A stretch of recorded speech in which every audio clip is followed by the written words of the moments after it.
ಇವೆಲ್ಲ ದೇವಸ್ಥಾನದ ಅಥವಾ ಸನ್ನಿಧಿಯ ರೂಮ್ಗಳಿವು. ನೀವು ಇಲ್ಲೇನಾದರೂ ಬಂದರೆ ರೂಮ್ನ ವ್ಯವಸ್ಥೆ ಕೂಡ ಇರುತ್ತೆ. ಒಬ್ಬರಿಗೆ 400 ರೂಪಾಯಿ ತೊಗೊತಾರೆ. ಅಥವಾ ನೀವು ಫ್ಯಾಮ್ಲಿಯಲ್ಲಿ ಸಹ ಬಂದ್ರೂ ಒಂದು ರೂಮಿಗೆ 400 ರೂಪಾಯಿ ತೊಗೊತಾರೆ. 5ರಿಂದ 6 ಜನ ನೀವು ಸ್ಟೇ ಮಾಡ್ಬೋದು. ಇಲ್ಲಿ ತುಂಬಾ ರೂಮ್ಗಳಿದ್ದಾವೆ. ಆರಾಮಾಗಿ ಬಂದು ನೀವು ಸ್ಟೇ ಮಾಡಿ ಅರ್ಜಯ್ಯನ ದರ್ಶನ ಮಾಡಿಕೊಂಡು ಸೇವೆ ಮಾಡೆಲ್ಲ ಹೋಗ್ಬೋದು ನಿಮ್ಮೂರಿಗೆ. ಸ್ನೇಹಿತರೆ, ನೀವು ಉಕ್ಕಡಗಾತ್ರಿ ಅಜ್ಜಯ್ಯನ ದೇವಸ್ಥಾನಕ್ಕೆ ದಾನ ಏನಾದರೂ ಕೊಡಬೇಕಂತಂದರೆ ಇಲ್ಲಿ ನೋಡಿ, ಈ ಥರ ಒಂದು ಅಕೌಂಟ್ ನಂಬರ್ನ ಹಾಕಿದ್ದಾರೆ. ಇದಕ್ಕೆ ಈ ಟ್ರಸ್ಟ್ಗೆ ನೀವು ದಾನವನ್ನು ಮಾಡ್ಬೋದು. ದಾಸೋಹಕ್ಕೆ ಬೇರೆ ಅಭಿವೃದ್ಧಿಗೆ ಏನಾದರೂ ಮಾಡಬೇಕಂತಂದರೆ ಇಷ್ಟ ಇದ್ದರೆ ನೀವು ಮಾಡ್ಬೋದು.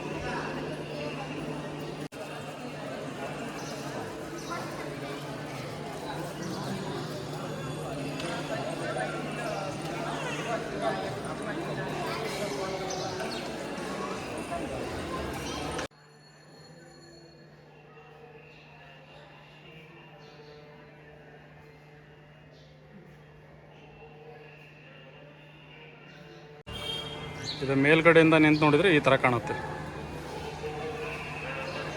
ಬಟ್ ಇಲ್ಲಿ ತುಂಗಭದ್ರಾ ನದಿ ಫುಲ್ಲು ಉಕ್ಕಿ ಹರಿದಾಗ ಇಲ್ಲೆಲ್ಲ ಫುಲ್ ಮುಳುಗಡೆ ಆಗಿರುತ್ತೆ. ಇಲ್ಲಿ ಹೋಗೋಕ್ಕಾಗಲ್ಲ. ಇವಾಗ ನೀರು ಕಡಿಮೆ ಆಗಿದೆ. ಇದೇ ಕ್ಯೂ ಇದು ಒಳಗಡೆ ಹೋಗೋದು ದರ್ಶನಕ್ಕೆ. ಸ್ನೇಹಿತರೆ, ಇದು ನೀವು ಅಮಾವಾಸ್ಯೆ ದಿನ ಬಂದರೆ ಇಲ್ಲಿಂದ ಕ್ಯೂ ಹತ್ತೋದು. ಇಲ್ಲಿಂದ ಅಲ್ಲಿ ಮೇಲ್ಗಡೆ ಹೋಗಿ ಒಳಗಡೆ ದರ್ಶನ ಮಾಡಬೇಕು. ಒಳಗಡೆ ಹೋಗಿ ದರ್ಶನ ಮಾಡೋದು. ನೇರ ದರ್ಶನಕ್ಕೆ 100 ರೂಪಾಯಿ ಮಾಡಿದ್ದಾರೆ. ಇಲ್ಲಿ ನೋಡ್ಬೋದು, ರುದ್ರಾಭಿಷೇಕಕ್ಕೆ 100 ರೂಪಾಯಿ ಇದೆ, ಪಂಚಾಭಿಷೇಕಕ್ಕೆ 50 ರೂಪಾಯಿ ಇದೆ, ಮಹಾರುದ್ರಾಭಿಷೇಕಕ್ಕೆ 200 ರೂಪಾಯಿ ಇದೆ.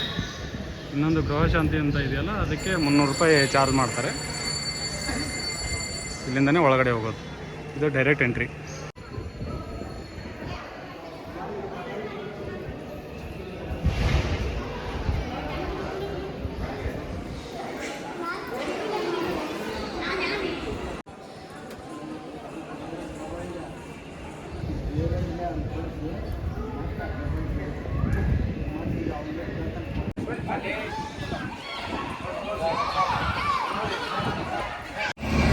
ಅವಾಗಿಂದ ಇವಾಗ ತುಂಬಾ ಡೆವಲಪ್ಮೆಂಟ್ ಮಾಡಿದ್ದಾರೆ ಸನ್ನಿಧಿಯಲ್ಲಿ. ಇಲ್ಲಿ ಹಿಂದ್ಗಡೆ ಎಲ್ಲ ನೋಡ್ಬೋದು. ಶೌಚಾಲಯ ಮತ್ತು ಟಾಯ್ಲೆಟ್ಗಳ ವ್ಯವಸ್ಥೆ ಕೂಡ ತುಂಬ ಚೆನ್ನಾಗಿದೆ. ಈಗ ದರ್ಶನ ಮಾಡ್ಕೊಳ್ಳೋಣ ಅಜ್ಜಯಿಂದ. ವಿಡಿಯೋನ ಕೊನೆ ತನಕ ನೋಡಿ, ಮತ್ತು ಎಲ್ಲರೂ ಶೇರ್ ಮಾಡಿ, ಹಾಗೆ ಲೈಕ್ ಮಾಡಿ. ನಮ್ಮ ಚಾನಲ್ಗೆ ಸಬ್ಸ್ಕ್ರೈಬ್ ಮಾಡ್ಕೊಳ್ಳಿ ದಯವಿಟ್ಟು.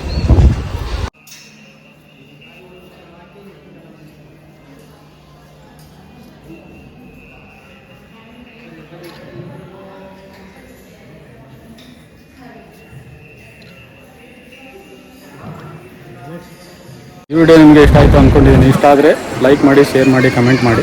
ಮತ್ತು ನನ್ನ ಚಾನಲ್ಗೆ ಹೊಸಬರಾಗಿದ್ದರೆ ದಯವಿಟ್ಟು ಸಬ್ಸ್ಕ್ರೈಬ್ ಮಾಡ್ಕೊಳ್ಳಿ. ಸಬ್ಸ್ಕ್ರೈಬ್ ಮಾಡಿಕೊಂಡ್ರೆ ನಾನು ಹೆಚ್ಚು ವಿಡಿಯೋಗಳನ್ನು ಮಾಡೋದಕ್ಕೆ ಸ್ಫೂರ್ತಿ ಸಿಗುತ್ತೆ.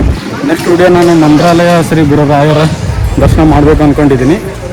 ಈ ವಿಡಿಯೋದಿಂದ ನೀವು 1000 ಸಬ್ಸ್ಕ್ರೈಬರ್ಸು ಮತ್ತು 1000 ಲೈಕ್ ಮಾಡಿದರೆ ನಾನು ನೆಕ್ಸ್ಟ್ ಮಂತ್ರಾಲಯದ ವಿಡಿಯೋ ಮಾಡ್ತೀನಿ. ಅಲ್ಲಿ ತನಕ ಕಾಯ್ತಾಯಿರಿ ಮತ್ತೊಂದು ಹೊಸ ವಿಡಿಯೋಗೆ.